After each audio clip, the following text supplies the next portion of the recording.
Bonsoir à toutes et à tous, soyez les bienvenus sur Monaco Info dans cette édition du dimanche 19 juillet, dont voici tout de suite le sommaire. Les moins de 18 ans de la Fédération monégasque de rugby portent haut les couleurs de la principauté au championnat d'Europe de rugby à 7. Nous rejoindrons nos envoyés spéciaux à Budapest pour le compte-rendu de cette journée. Les Fiat 500 ont fait les belles tout le week-end sur le port Hercule. L'association Club Fiat 500 Monte-Carlo a rassemblé une centaine de petites voitures historiques et iconiques pour son 6e meeting. Nous y étions. Idéal pour emporter à la plage, le Pambagna, c'est bien plus qu'un simple sandwich niçois. Véritable emblème de la cuisine locale, il a même son concours. C'était cette semaine au marché de la Condamine. Attention, c'est un reportage qui risque de vous ouvrir l'appétit. Et puis, pourquoi des origamis géants ornent-ils depuis plusieurs jours la place du casino? Vous en saurez plus sur cette décoration de la Société des Bains de Mer en fin de journée. Mais avant de développer ces titres, nous souhaitions vous partager ces quelques images. Chaque été, c'est le rendez-vous qui fait briller la principauté. Le gala de la Croix-Rouge monégasque a tenu toutes ses promesses hier soir pour sa 77e édition. Au programme, tombola, dîner, un show en avant-première intitulé Saul Where Legends Come Back et bien sûr le fameux bal ouvert comme le veut la tradition par le couple princier. Cette soirée caritative est d'une importance majeure pour l'association puisqu'elle lui permet de financer une grande partie de ses projets tout au long de l'année. En rugby à 7, les U18 de la Fédération monégasque de rugby viennent de marquer l'histoire de leur sport. Ils évolueront la saison prochaine en Championship, c'est-à-dire la plus haute division européenne. Émilie Rousseau, bonsoir. Vous êtes à Budapest avec Sylvain Péroumal. Émilie, cela fait 2 années que la Fédération ne cesse de marquer les esprits et de faire sensation. Oui, aussi bien en senior qu'en U18, car les seniors ont fini 4e cette année du championnat d'Europe et les U18 viennent donc de valider leur billet en Championship. C'est tout simplement la plus haute division européenne, une montée obtenue grâce à la victoire de Monaco en demi-finale face à Israël, 26-7, une victoire tout en maîtrise, marquée par une forte agressivité défensive des Monégasques et une maîtrise du jeu offensif. À la clé, la montée, mais aussi une place en finale. Un sentiment de fierté, on représente une des plus petites nations du monde et ce qu'on fait c'est incroyable. Monter 2 années de suite, c'est du jamais vu pratiquement et on est très fiers du collectif. Qu'est-ce qui a fait la différence sur ce match-là? C'est l'envie, l'intensité qu'on a mis dès le début du match. On a poussé fort et on les a asphyxiés et on a suivi notre plan de jeu après et on les a tués. Le fait que vous ayez Dorian Dantès, qui est aussi un joueur chez les seniors de la Fédération monégasque de rugby, est-ce que c'est un plus selon vous? Bien sûr, parce qu'il nous apporte son expérience des grandes compétitions. Il sait gérer un tournoi et ça nous pousse à être le meilleur de nous-mêmes et ça permet aussi de faire un lien pour l'année prochaine pour ceux qui montent en senior et pousser encore plus haut Monaco. Et compte tenu des orages sur Budapest, en fin d'après-midi, les matchs des phases finales ont été décalés pour des raisons de sécurité. Nous reviendrons sur les résultats de la relève monégasque dans notre édition de demain. En Belgique, Charles Leclerc s'offre le podium en s'emparant cet après-midi de la 2e place du Grand Prix. Longtemps leader, le pilote monégasque a été devancé dans les derniers instants par Antonelli qui retrouve la victoire 1 mois et demi après Monaco. Verstappen vient compléter le podium. L'E1 Series, championnat du monde de bateaux de course 100% électrique, avait lieu dans les eaux monégasques hier. Nous vous dévoilions dans notre édition les résultats avec la victoire de Team Drogba. Team Monaco 8e n'a pas démérité. Retour sur cette journée riche en sensations avec Gaëtan Lebrun et Camille Caloni. Après 2 jours de suspense, les E1 Series de Monaco ont offert au public un dénouement inattendu. La Team Monaco, qui avait nettement dominé la journée de qualification, n'a pas réussi à se qualifier pour la finale, mais s'est employée pour finir en beauté lors de la course de placement. Ce matin, je suis allé, on a fait P1 dans la première course, et moi ça détermine la ligne pour Oban. Elle y a été, et au final, il y avait un bateau qui a un peu bougé devant, elle a eu un peu d'eau, je pense que ça l'a déstabilisé, et elle a loupé 2 bouées. Et en fait, la règle dit que si on loupe plus d'une bouée, on peut être disqualifié. Et au final, les teams se sont engouffrés là-dedans et on a été disqualifiés. On n'a pas pu aller dans la race, dans la finale 1 pour se battre pour le podium. Du coup, on a fait la place race qui est de la 10e à la 7e place et on a fait 8e. Après, on a quand même 1 point de bonus aujourd'hui parce que j'ai fait le meilleur tour en course. Du coup, on limite la casse. C'est donc la team Drogba qui a remporté cette 3e édition des E1 Series de Monaco, grâce notamment à une bonne stratégie entre les deux pilotes. Il devance la team Brady et la team Miami venue compléter le podium. It means a lot to the team, not only for me, it means to the team. We have been working hard the last few races. We didn't have enough luck, I have to say. And this race we put everything together, right? It's a team game in this boat. I mean, Tara and I, we share the boat. It all comes down to the last final, but she put me in a position on pole in that final to really get the job done. So it's a huge team effort and big thanks to everyone. À l'occasion de ces finales, du beau monde était présent sur les quais, à l'image du prince souverain, venu encourager la team Monaco. Le public était venu nombreux pour assister à ce dernier jour de compétition. We are from Austria and we're here for vacation. We're in Freshus. We were just walking around and my mother actually told us that she saw the boats and we were really interested, so we decided to come here and watch how this event goes. Yeah, it's quite great. It's a new experience for us because we are living in the mountains and so it's great fun. Moi j'habite à Monaco et j'ai découvert cet événement dans un livre, c'est un magazine qui était au stade et j'ai vu que c'était cette date et je me suis dit j'avais rien à faire donc je vais venir regarder l'événement. C'est pas mal parce qu'il y a beaucoup de propriétaires connus comme LeBron James, Nadal et Courtois et ça m'a donné envie de venir les voir et de voir cet événement. La prochaine étape des championnats du monde E1 se déroulera en Angola les 12 et 13 septembre prochains. Revenons sur cette actualité qui a marqué la semaine. Le 14 juillet, la France a célébré sa fête nationale, mais aussi un triste anniversaire. Les 10 ans de l'attentat de Nice, le prince Albert II a pris part à l'hommage rendu aux victimes. Un hommage appuyé par l'ambassadeur de France à Monaco qui a annoncé quitter ses fonctions en août prochain. Jean Dossonville était l'invité d'Émilie Rousseau. Bonsoir Monsieur l'ambassadeur. Bonsoir. Merci d'être avec nous ce soir pour évoquer la fête nationale française. Que représente tout d'abord cette date du 14 juillet pour un ambassadeur, d'autant plus pour un ambassadeur établi dans un pays qui est entouré par la France? Ici, en fait, c'est d'abord la fête de la communauté française de Monaco. Mais ce qui est très beau, c'est qu'on la fête avec les autorités monégasques et nos amis monégasques. Et donc, c'est quand même une célébration de notre communauté de destin. Ce 14 juillet, il est particulier aussi parce que c'est celui des 10 années des attentats de Nice. Et d'ailleurs, le drapeau français sera en berne au Yacht Club. Et puis, c'est aussi à Paris, le 14 juillet, qui célèbre la résistance de l'Ukraine et l'union des Européens autour de l'Ukraine. Oui, c'est un message d'unité que vous souhaitez transmettre aujourd'hui ?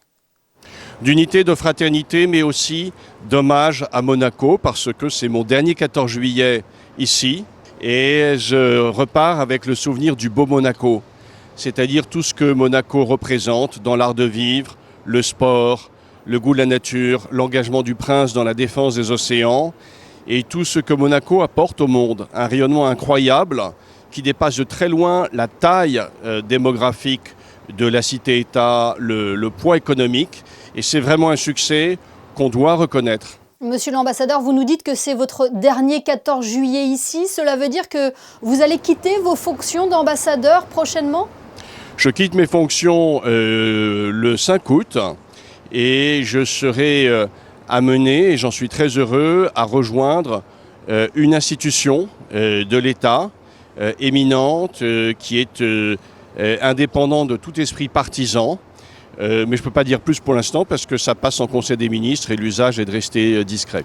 Vous mentionniez tout à l'heure cette communauté de destin, ces liens de profonde amitié. Tout cela a été illustré par de nombreuses visites du prince Albert II dans des territoires liés historiquement à sa famille. La France et Monaco partagent aussi de nombreux dossiers en commun.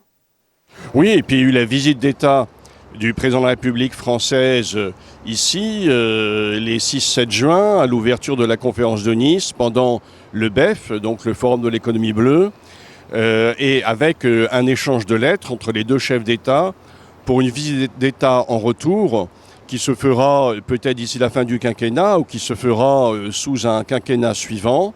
Mais ça illustre la très grande proximité entre les deux chefs d'État et je dirais l'intimité entre nos deux pays. Moi, je voudrais insister sur une chose au moment où je m'en vais, c'est la singularité du fait monégasque. Il existe une nation monégasque, il existe une cité-État qui s'appelle Monaco. Et c'est quelque chose dans ma mission qu'il m'incombe aussi d'expliquer à Paris. Nous sommes à la fois proches et lointains, étrangement familiers en quelque sorte. Et c'est toute la finesse peut-être d'une mission ici. Quels sont les souvenirs que vous garderez en tête de vos 3 années passées en poste à Monaco ? Des souvenirs heureux, des souvenirs d'ordre très personnels, parce que c'était aussi le début de la scolarisation de mes enfants, donc je rends aussi hommage aux écoles de Monaco. Des souvenirs politiques quand même, avec encore une fois la visite du président Macron, la visite du pape ici, qui était sans précédent, le souvenir de la confiance personnelle du souverain, qui a beaucoup compté pour moi. Et puis, cette découverte d'un Monaco d'une extraordinaire complexité, avec toutes ces communautés nationales, et en même temps cet art de vivre, celui de la Riviera. Et finalement, le paradoxe, c'est que peut-être que Monaco, qui est un pays, un État, est aussi l'un des meilleurs relais d'un art de vivre à la française. Et aujourd'hui, quel est le dernier message que vous souhaitez adresser aux Français de Monaco ? C'est que la République française connaît leur existence, pense à eux, et que nous savons le rôle qu'ils jouent ici, celui d'une communauté qui est une communauté de passeurs entre Monaco et la France. Et je crois que c'est un sujet sur lequel les pouvoirs publics français seront amenés à revenir à l'avenir. Eh bien, merci beaucoup, Monsieur l'Ambassadeur, d'avoir été notre invité ce soir et bonne continuation à vous. Merci à vous. Le Port Hercule prend des airs de Dolce Vita ce week-end à l'occasion du 6e Monaco International Meeting. Plus d'une centaine de Fiat 500 historiques peuvent être contemplés par les passionnés et les passants. Théo Schumer et Jean-Alexandre Dordet nous emmènent à la découverte des plus beaux modèles. Elle vient d'une autre époque, mais elle ne cesse aujourd'hui encore d'attirer l'œil des curieux et des amateurs de belles voitures de vacances. La traditionnelle Fiat 500 a son rassemblement depuis 6 années, organisé par le club des Fiat 500 de Monte-Carlo, une manière de perpétuer l'héritage de Dante Giacosa, le père italien de ses pots de yaourt depuis 1957. On a fait 6 éditions et toujours ici sur le port de Monaco et toujours avec des succès, avec de fantastiques voitures. Les propriétaires de ces voitures, ils sont des passionnés et on le voit en voyant leurs voitures. Comme chaque année ici, on peut trouver des voitures de toutes les couleurs et de toutes les versions qui, bien qu'elles soient anciennes, n'en sont pas moins utilisées. Pour celles-ci qui datent des années 60, c'est même tout le contraire. Je suis quand même allé jusque dans la Lombardie, Milan, ou ici dans le Var. Je fais partie aussi du club du Var, on va jouer dans le Var. Je fais quand même 300 km, oui. Les Fiat 500 se ressemblent beaucoup à quelques détails près, pourtant chacune d'elles a une histoire bien singulière et c'est aussi ça que viennent partager ici les passionnés. C'est le cas de ce modèle qui avait appartenu à un ancien directeur artistique de la SBM passionné de rock et de jazz. Alors cette voiture, elle a une histoire un petit peu particulière à laquelle je suis attaché puisque mon ami Jean-René Palacio, qui nous a quittés bien trop tôt, possédait cette voiture et quand Marie, donc son épouse, s'est retrouvée seule, elle a dit « Oh, je ne vais pas la garder ». Et moi j'ai dit non mais elle ne va pas partir, elle va rester à Monaco et elle va rester un peu, on est attaché bien sûr au personnage mais aussi à tout ce qui l'entourait, on faisait de la moto ensemble et cette voiture c'était la voiture avec laquelle il venait un petit peu quelquefois tourner en ville tous les deux, donc moi j'ai souhaité la garder, donc la racheter. Avec ses traditionnelles parades, ce concert et ses simulateurs, ce 6e meeting des Fiat 500 de Monte-Carlo aura également réservé une place aux scouts de Monaco pour leur permettre de financer leur projet en tenant la buvette. Une association en croise une autre. Allez, on se quitte en voiture, bien sûr. Bon balade, ciao, ciao. Ce n'est pas vraiment une recette italienne, mais plutôt niçoise. C'est même l'un des emblèmes de Nice, on peut le dire. Je parle bien sûr du Pambagna. Hier matin, au marché de la Condamine, 16 participants se sont affrontés avec un seul objectif, réaliser le meilleur sandwich au plus près de la tradition. Voyez ce reportage gourmand de Marie Bonnet-Blanc et Camille Caloni. Tout commence par une question de prononciation. C'est un Pambagna, c'est important. Ce n'est pas du pain, c'est un pain. Et surtout une recette bien particulière. Le Pambagna, c'est d'abord de la tomate, des olives, du thon, radis, après un peu de céleri. On avait la chance d'avoir des petits artichauts à épines, un tout petit peu, du céleri, Voilà. Et on met un petit peu ce qu'on veut, au fond. Les 16 participants se lancent dans la préparation de leur pambagna en faisant attention aux ingrédients strictement interdits. Les haricots verts ? Mais qui c'est qui fait ça ? Personne fait ça. Chacun y va alors de sa technique et de son savoir-faire. Et là, quand tu vois que l'huile ressort, que c'est bon, c'est que ton pain il est bien baigné. Après 30 minutes de préparation, les créations sont remises entre les mains du jury. Alors on s'est basé sur la préparation, bien sûr en les voyant travailler. Ils avaient des techniques qu'ils devaient au moins respecter. Voilà. Et après on s'est basé aussi sur le goût qu'ils ont donné avec la vinaigrette, avec l'assaisonnement qui était très important. Place ensuite à une dégustation à l'aveugle. À l'issue des délibérations, un podium est dévoilé et les meilleurs repartent avec de beaux lots. La grande gagnante Annabelle partage le secret de son pambagna victorieux. Le secret, c'est de mettre les ingrédients dans l'ordre pour que le pain, quand on croque dans la mâche, ça soit dans l'ordre des choses. J'ai bien mouillé le pain et je prends la tomate et je frotte aussi avec la tomate et je frotte à l'ail. Voilà. Une matinée placée sous le signe de la convivialité avec des recettes toutes différentes et surtout un véritable moment de partage autour d'une spécialité emblématique de la Côte d'Azur. C'est l'un des spots les plus touristiques de la Principauté. La place du Casino ne cesse de se réinventer. La Société des Bains de Mer l'a décorée de façon particulièrement originale avec des origamis géants de différentes formes. Les détails dans ce reportage d'Alban Gingembre et Arnaud Imbert. Une série d'oiseaux, de fleurs et de papillons en origami habille les façades des établissements emblématiques de Monaco. Des œuvres poétiques faites à la main pour apporter toujours plus de rêves et de beauté dans les yeux des visiteurs. L'été, on apporte une petite touche en plus avec une campagne qui s'appelle Glow Up. Glow Up, c'est en anglais, ça veut dire faire briller en grand. Et donc on se doit de sublimer encore plus le quartier de Monte-Carlo et l'ensemble de nos établissements pendant cette période à très haute fréquentation.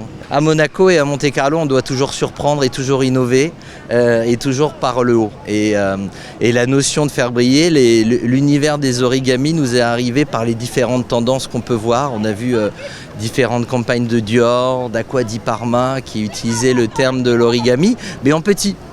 Et nous, on s'est dit, mais c'est sublime, tout l'univers travaillé à la main, on est dans l'univers de l'artisanat et on fait de grandes origamis qui vont se voir partout. Ça nous semblait être la bonne idée. Un univers qui devient magique une fois la nuit tombée avec les origamis qui s'illuminent.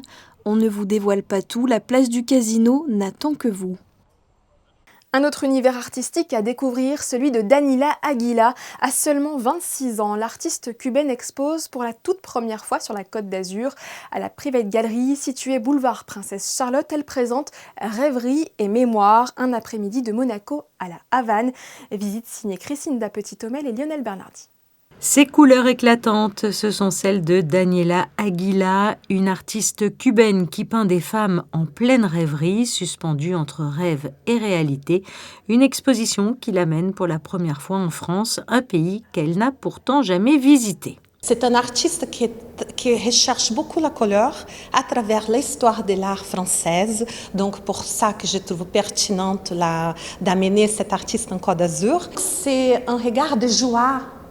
C'est le féminisme à travers le pouvoir de la femme, à travers la joie, à travers la couleur. Donc, je trouve tout ça fantastique en train de parler comme femme. Et c'est une des raisons que j'aime beaucoup suivre la production de cette fille. Lesquelles je travaille depuis quelques années déjà. Et si l'artiste n'est jamais venue en France, ses œuvres, elles, nous invitent au voyage. À travers la couleur, Daniela Aguila imagine et invente des paysages qu'elle n'a jamais vus, nourris par son propre imaginaire. Un univers qui puise également son inspiration chez les grands maîtres français, de Monet à Bonnard, en passant par Fragonard. Puisant dans leur héritage, elles s'approprient leurs codes et leurs références pour les revisiter avec une approche résolument féministe, redonnant ainsi aux femmes une place centrale dans le récit artistique. Après la révolution à Cuba, je pense que la femme elle a eu les mêmes statuts que les hommes, soit dans la vie domestique, soit dans la vie professionnelle. On trouve à Cuba toujours, après la Révolution, des grands ministres femmes, des femmes qui ont fait beaucoup, des grands scientistes. Donc, les regards d'une fille cubaine sur le féminisme, c'est très différent du regard d'une femme en Europe. Un pont entre Monaco et La Havane, entre passé et présent. L'exposition est à découvrir à la Private Galerie jusqu'au 25 septembre. Sur ces œuvres colorées, nous refermons ce journal. Merci de l'avoir suivi. À la présentation de votre 19h demain, Théo Schumer, que vous retrouverez dans un court instant pour vos prévisions météo. Pensez à aller écouter ce lundi le nouveau podcast Monaco Info. Geneviève Berthy a reçu l'acteur Gilles Alma, visage phare de la série Nos chers voisins. Je vous souhaite une très belle soirée sur notre antenne et un bon début de semaine.